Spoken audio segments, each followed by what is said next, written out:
Okay. I actually need a wee. Okay, so Move. Dog. whilst we're doing this, Here we go away. right, Jared, I'm going to trust you. I'm going to put this on you, and then you're going to put it on me. Oh God, that's not good fun. So a lot of people have said to me about what a good relationship I've got with Jared. Not sure if that's true. No, I'm joking.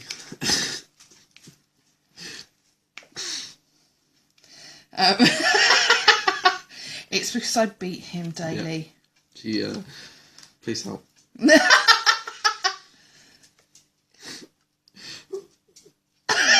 digging up some serious shit, bro. What do you like?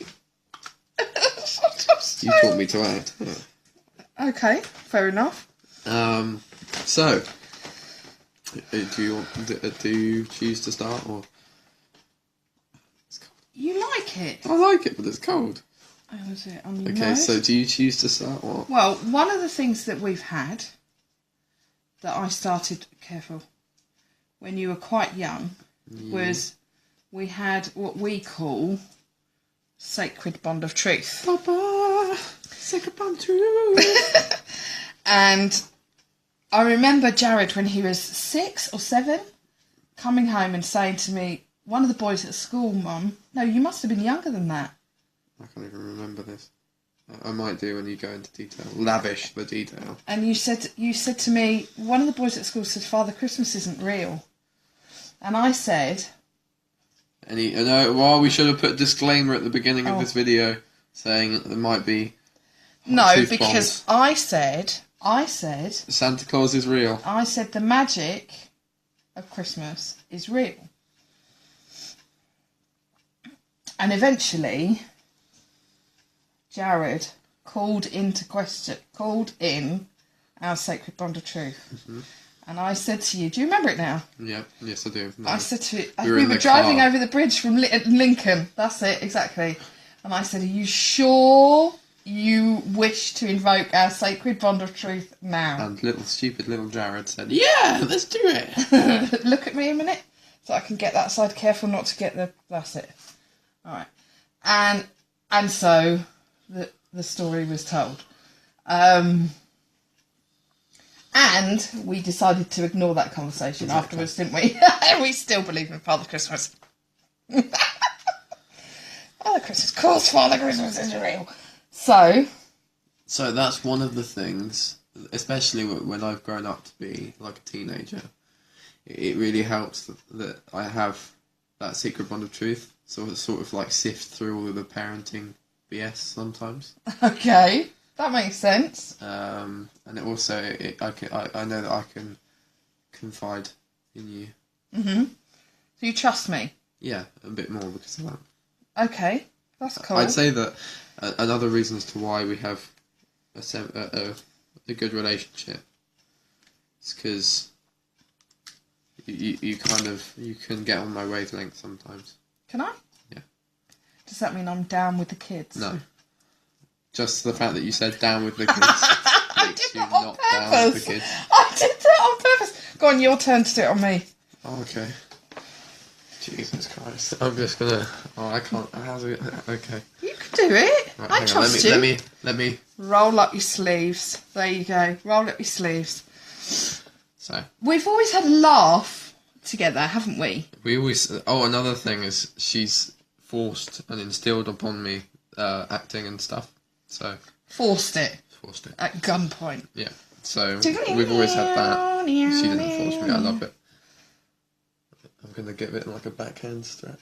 Okay. That is disgustingly thick. Okay, let's move that shit. Right, hang on, let's put... So while we... Yeah, get your bloody hair out the way. It doesn't matter, don't worry. Go on. No. So... Right, hang on, I'm doing this to the best of my ability, which isn't very high. So sometimes... Oh my God, that's so bad. Don't worry. I trust you. I will always trust you. I'm going to give you a war pain. I'm not going to do it right. I just want to do it. No. And I will always trust you. You missed that one. Thanks, man. Oh, I can feel it bubbling. I can feel it bubbling. I can see it bubbling. And bubbling. the fact that he will let me do this to his face on camera. Yeah, because teenagers in their public appearance, we don't like being shamed.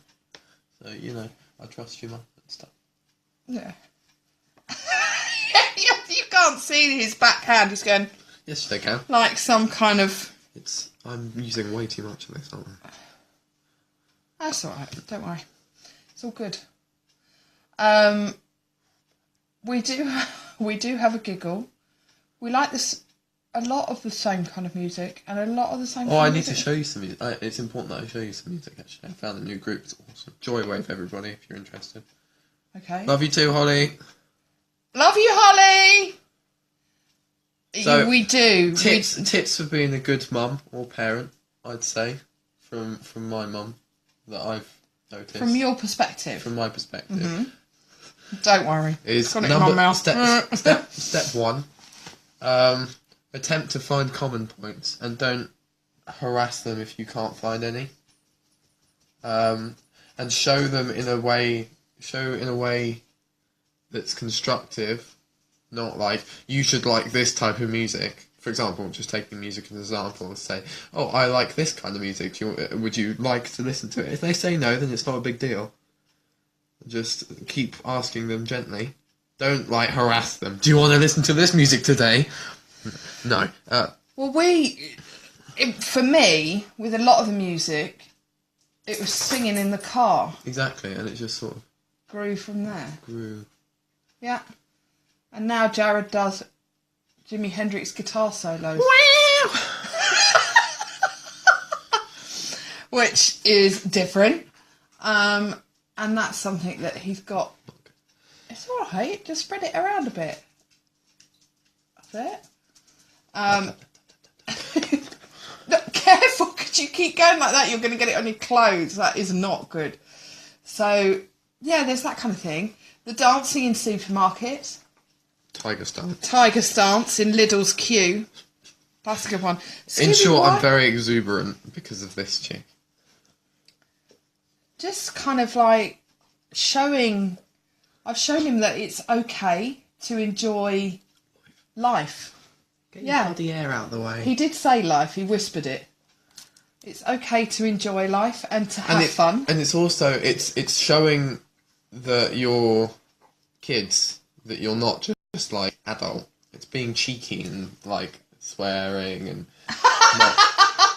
not really like filtering too much. Like obviously filter, don't show them decapitated corpses and stuff. That's an example. Don't show them That's tip number 2. Don't show your kids decapitated corpses. Okay. But it's like having that a little bit of cheekiness and that little bit of like no filter makes your kids feel like they're what the hell are you doing? Go around my nose. Makes your kids feel like they're trusted, that you trust them and you're not really restricting anything from them. And I'd say that that's one of the things that Mum does really well. Even though I had a really hard and fast rule about movies and TV shows and stuff. That's not what I'm talking about. That's really annoying. Don't do that. That's really annoying. Don't do that. No, I'm talking about how like social interaction. Okay. Not treating so much you like you're an adult. Okay. So this is really interesting for me because a lot of this we haven't it's not scripted at all. I just said to him, we're just going to go and see how I just said we're going to go and chat and see what comes up. She pulled me away from her video games. Whilst talking, because as I say, a lot of people say to me, that they love the relationship that we have together. I did that pretty well. You've done a fantastic job. Except I can feel it all, but that's all right. I can feel it all bubbling. Bubbly, bubbling away. So... What about me? What's good about me? Nothing. No, that's not true at all, is it? I love your courage and the courage that you have to be yourself.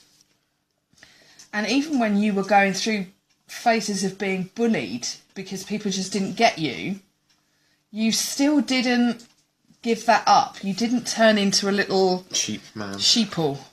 Yeah. Which, that's amazing. That's amazing that you had the strength of character, even as quite a young human Yeah, but to do that, because a lot of young humans, I'm calling them young humans because I don't get this children and teenager business. So you can learn from younger people just as much as you can from older people, and that's one thing as well. Being open to... Oh, yes, big point for mums and stuff, I guess. This is just from my point of view. When I interact with younger people, like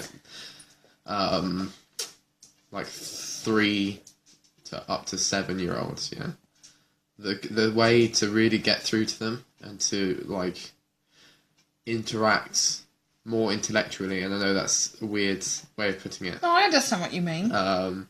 Is definitely to, like, listen to what they're saying and take it on board, because a lot of the time I see parents going, oh yeah, that's great, and not caring whatsoever, and that is just like the antithesis of what's supposed to be. And I did that with you, definitely. I remember him coming to me when he was, 4 or 5, and saying to me, "Mummy, I've worked out how to get..." 6. No, it's 5. It's 5. Yeah, it's you were 5. younger than that, because it was when you'd only just started Lincoln Minster. Him saying, "Mummy, I've figured out how to get the iron out of blood." And I said, I didn't say boom. I went, "Wow, really?" Having no idea myself. And he then went on to describe how to do it. I can't even remember anymore. It's like... That doesn't matter. You boil it. It doesn't matter. You break the Anyway, protein I bonds spoke and to then a make it. friend of mine who's... A university professor. Yeah, a university professor, and she said to me, "Yeah, he's got the principle right. It's just there's not really viable, enough. It's not viable because there's not enough iron." And I could have just gone, "Oh, that's great, darling," and walked away, and completely missed that And it kind of creativity and the leaps. And it led to her and my mum and I having greater conversations about science, because when I was younger, and I still am to a certain extent, I am and was obsessed with science, like the theology behind it. And if we hadn't have had that discussion, that original discussion, I don't believe that I would have had the same kind of Passion following through. Definitely, because I believe that a lot of a child's passion comes from their parents. It's really? I'd say that they'll have their own passions, and if those passions are nurtured by the closest people to you, and your closest people to you when you're young are definitely your family, it makes them blossom. So, for example, let's say a child has an interest in art. Even if they're not necessarily brilliant at it, if you can nurture that, they'll get good at it, because they'll get obsessed with it. Absolutely. And that is really, really important, is to listen. And I find so many, he is, Rosia, he's just, I love him because he's... I try. Yeah. Careful, you're going to get covered in charcoal mask everywhere. So... It's definitely, I find quite often a lot of the kids or the young people that I teach, and I sit and I actually listen to them, and they go off into... I had a wonderful conversation with a little boy the other day about a shark in the park, and it was a gangster eating megalodon. See, I can still remember it all. Who is this? He's brilliant. There's a little boy called Woody. I'm hoping he comes to some of our class. He's got an amazing imagination. Where did you meet this dude? In the park in Verteuil with his megalodon. Oh, so he just came up to you and said, "Hey, no, do you want to talk about my megalodon? His name's Boris." So it wasn't called Boris, actually. Okay, you got that wrong. Sorry, Woody. I forgot your megalodon's name, even though I've never interacted with him. So. Hopefully you will meet Woody. He's a lovely little chap. So it's really... love you too, man. It's really kind of...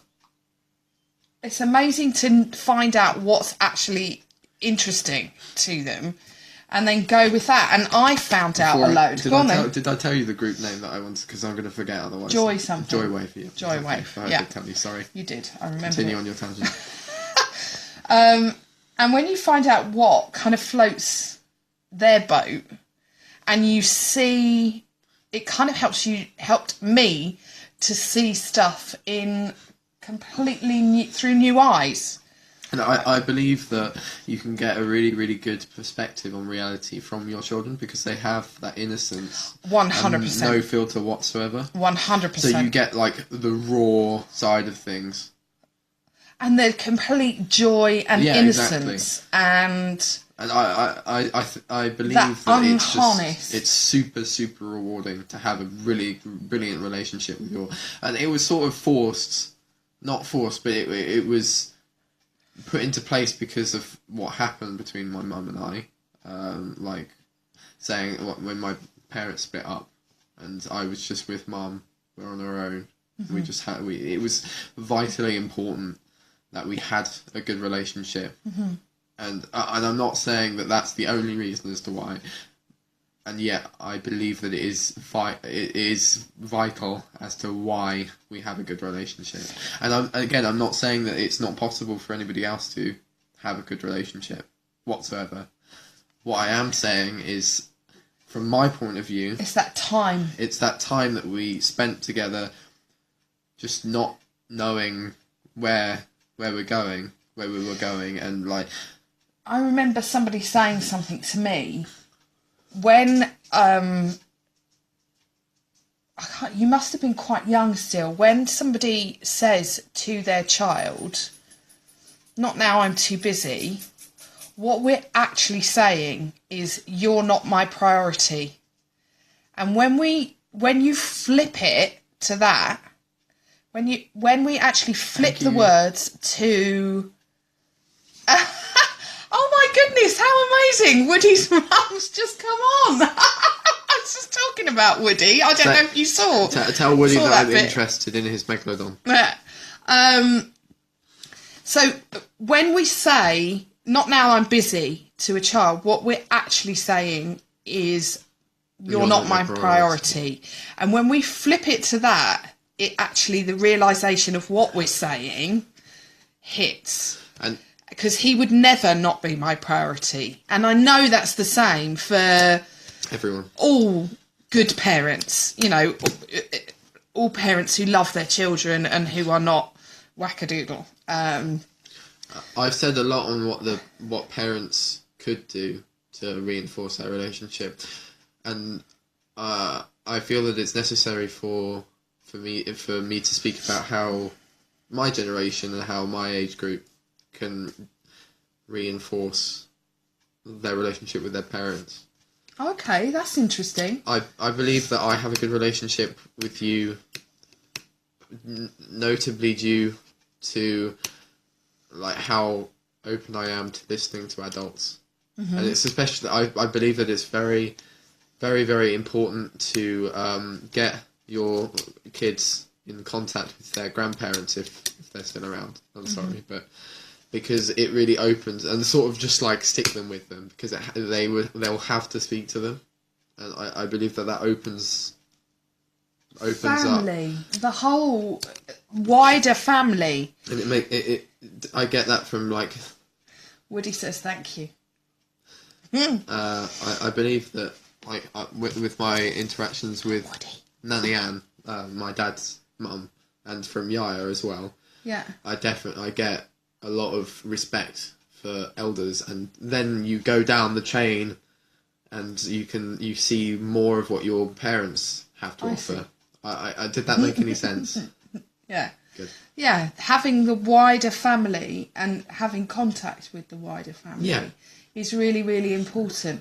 I mean, that is everybody. That's the the family structure is our first support structure, isn't it? And it's a shame that a lot of that gets broken down now.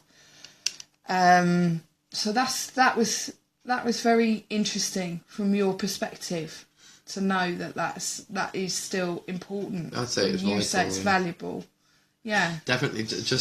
Because number one, it gives the older members of the family sort of fulfills a purpose because they've had so much life experience and they're just they're roaring to share it. Well, it's a kind of that's that Wear Sunscreen song, isn't it? It's a kind of reminiscing, which And I remember some of the It's a respect thing. Yeah. greatest memories I have is playing Jim Rummy with Nanny Ann, and going on road trips with Yaya and stuff like that, or going on the holidays recently with Yaya. They were very good memories, and it's just getting in contact with those people and letting them reminisce about stuff. Both gets.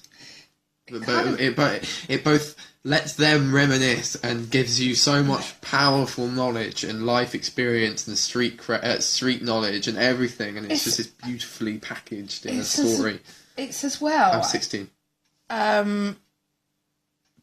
It's as well. I believe for me, I remember when I would talk to my grandparents and my great grandparents, that it's a realisation that they were 16 once. Yeah, exactly. Yeah. And that because it's so easy when we're 16 and looking at these people and they've always been old to kind of forget that they were young. Another thing that I believe gives us a really good relationship is you like nostalgiaing about like the 80s and stuff like that, and, like, telling me how much of a complete nutter you were when you were my age, like making your own clothes and stuff. I was a really good girl. I don't know what he's talking about. Aww. Thank you, Katie and Rocio. He's 16. I said. Yeah, Katie asked again. Yeah. And me saying that the fashions that people wear now are the fashions that the naff people in the 80s would have worn. Which, bizarrely, is what Yaya said to me about the fashion. When I was younger, there was a phase where people were wearing clothes from the 60s. And she said to me, oh, they're the ones that the naff people in the 60s would have worn. So it's obviously, that's a cycle. I choose to introduce everybody to this spaniel. Come on, pup, pup, pup. He can't come pup, pup, yes, pup. He can. Oh my days! He's gonna get. Spaniel. He's gonna get flipping charcoal mask all over him. He just, Scooby, what's this? This is my Say doggo. hello to Woody. Right, you can get down now, or you can say, but if you want to be calm. Right. No, he wants to. Oh no, he's sitting down now. Okay, excellent. We're actually probably going to have to go now before this completely dries and goes crusty on our faces. So there you go. That is kind of parent-child relationship and ting. Yo, word, because I'm down with the kids, apparently. Yeah, he probably does. All right then, so we're going to go get this off our faces. Have a wonderful rest of your Sunday evening, guys. Compliments. And speak to you soon. Bye. Bye-bye.